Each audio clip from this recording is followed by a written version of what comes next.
Imagine if you could play games and learn valuable life lessons. That would be good, wouldn't it?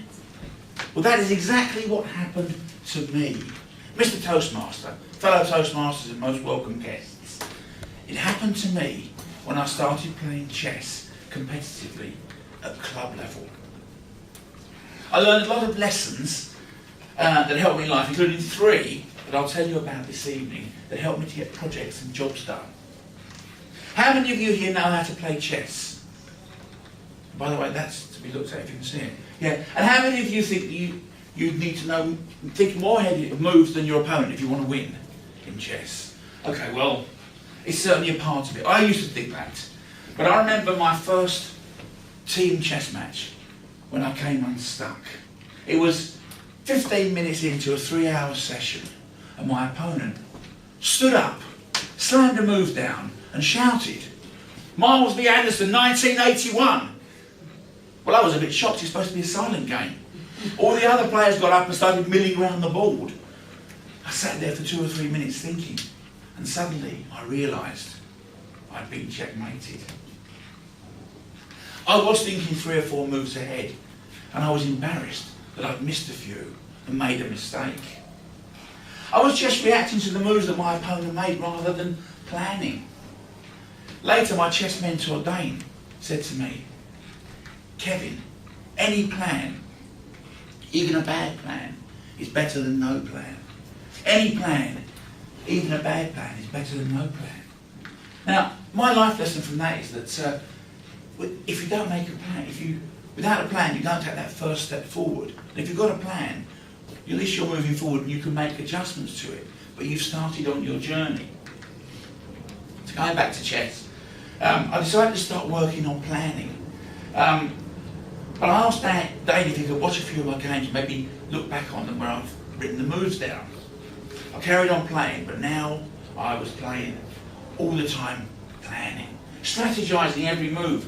The game, for me, I felt, was at a very high level now of club chess.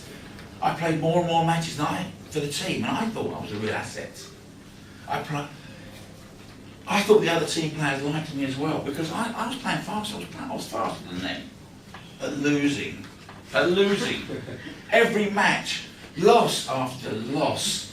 I couldn't stand it, because I was playing in strategy all the time.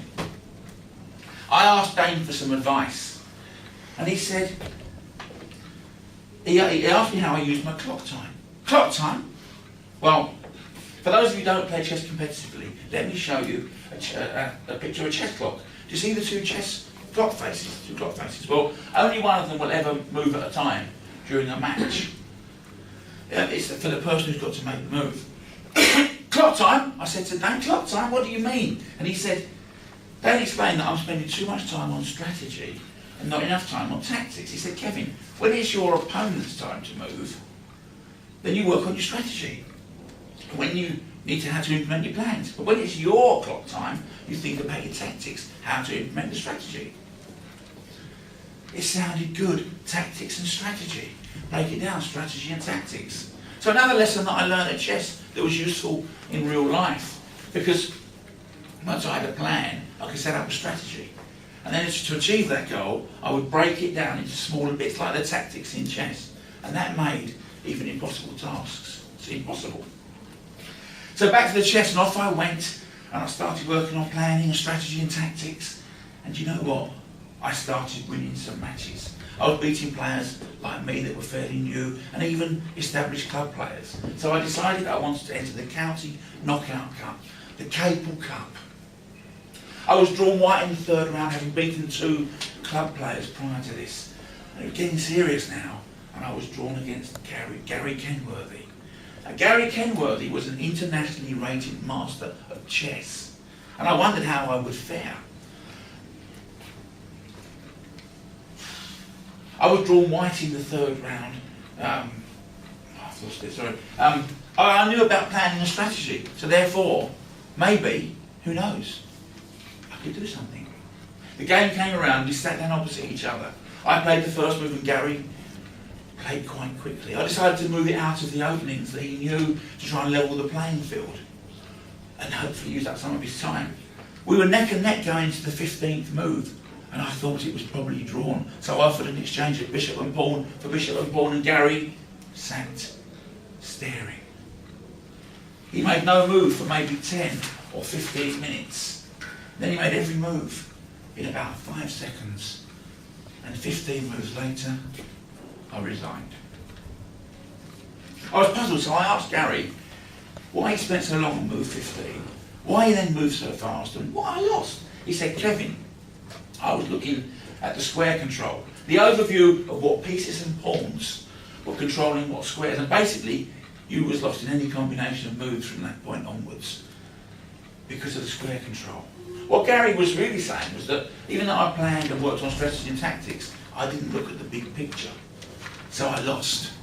So my lesson I took away from that was that even when you make plans and prepare to implement them, you should always consider the implications on yourself and other people, what that plan would mean. Look at the big picture. So to be a chess player, better chess player, I learned 3 life lessons. Any plan, even a bad plan, is better than no plan. Strategy and tactics are important in implementing that plan, but even when you do, think about how it would affect other people and yourself. Look at the big picture. Well, I did have fun playing chess, I can say, and I learned some valuable lessons in life and how to get things done. You know, they teach chess in schools these days, and they find that the pupils have a better exam success rate and a better success later in life. So perhaps it's time for you lot to learn chess. So if anybody wants some lessons, it will simply cost you a beer. Mr. Toastmaster.